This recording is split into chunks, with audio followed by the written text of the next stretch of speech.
Assalamualaikum warahmatullahi wabarakatuh. Perkenalkan, nama saya Fazil Hafiz Ramadan dari kelas 03 TPLP 002. Di sini saya akan membahas tentang static routing di jaringan komputer. Oke, kita mulai aja.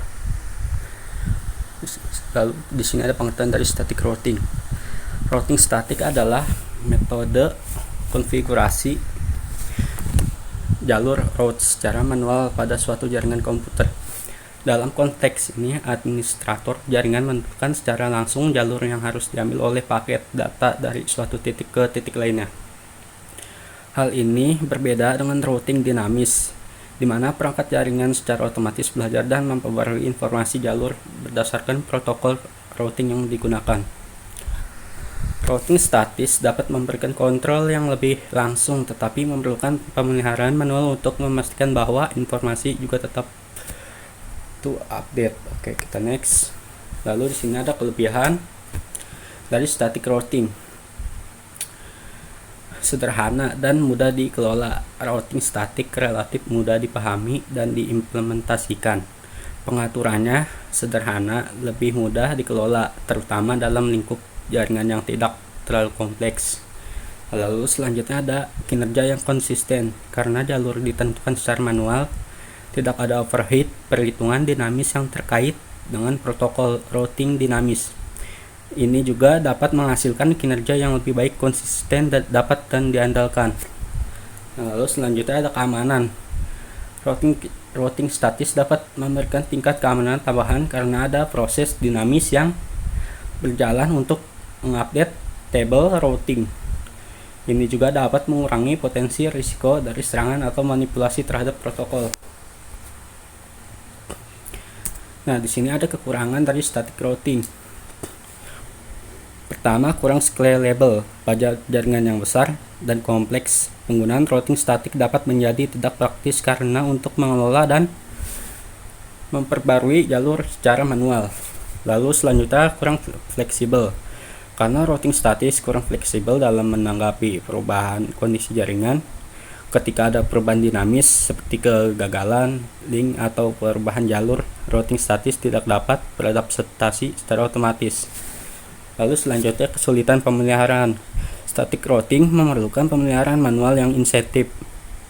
Jadi setiap perubahan dalam topologi jaringan seperti penambahan atau penghapusan perangkat memerlukan pembaruan manual pada table routing di setiap perangkat.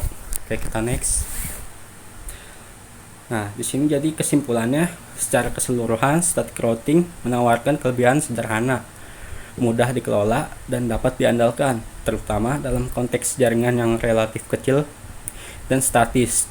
Namun kekurangan utamanya terletak pada kekurangan stabilitas, fleksibilitas, dan kemampuan adaptasi terhadap perubahan dinamis dan dalam jaringan komputer.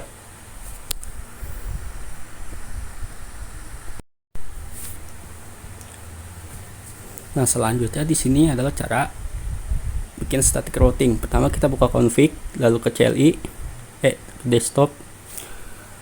Setelah itu masukkan IP yang sudah ditentukan. Kita close. Kita masuk ke config lagi. Kita buka atur IP-nya. Dan yang sudah ditentukan juga kan di sini saya untuk mempersingkat waktu.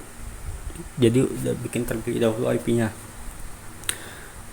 Di sini IP address-nya memakai 192.168.75.4. Lalu masuk ke config. Di sini config-nya IP address 192.50.0.2. Lalu ke config lagi, kita masuk ke addressnya. Nah, sini kita masukkan juga IP 172.53. Dan terusnya config lagi, ikutin yang cara terlebih yang dahulunya sama. Lalu kita close.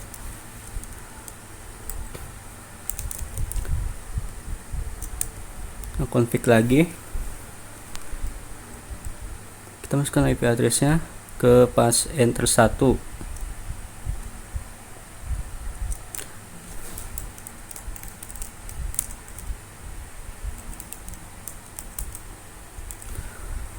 Sini IP-nya 192.168.75. Selanjutnya ke config di statics-nya dengan IP address 192.168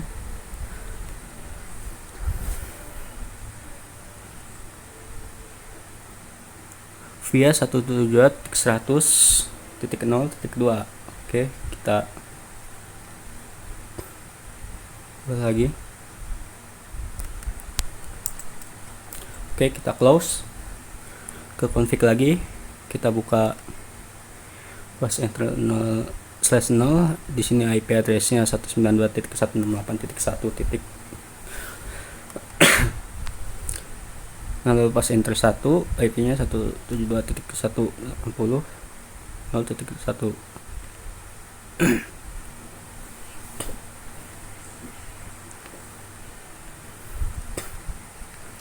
Nah, di sini tuh untuk IP statisnya yang udah saya setting terlebih dahulu karena untuk mempersingkat waktu dan durasi video agar tidak lebih lama lagi.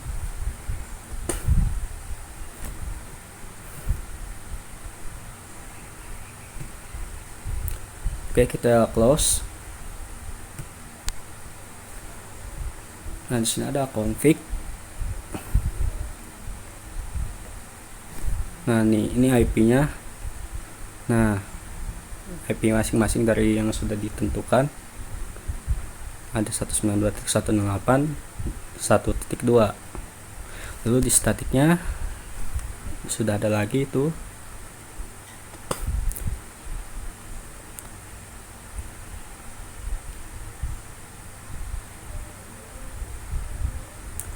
Oke, selanjutnya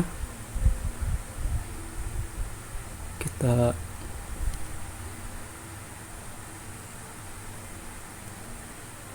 di sini menggunakan IP static. Kita close saja.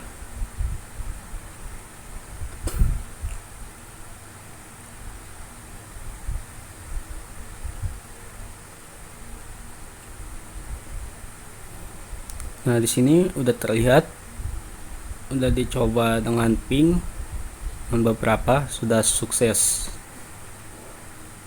Kalau sudah sukses dengan pingnya, tandanya itu sudah berhasil, konfigurasinya benar dan tepat.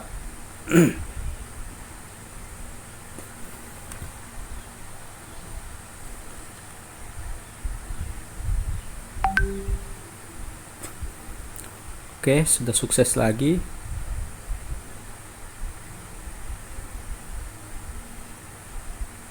Nah, sukses semuanya.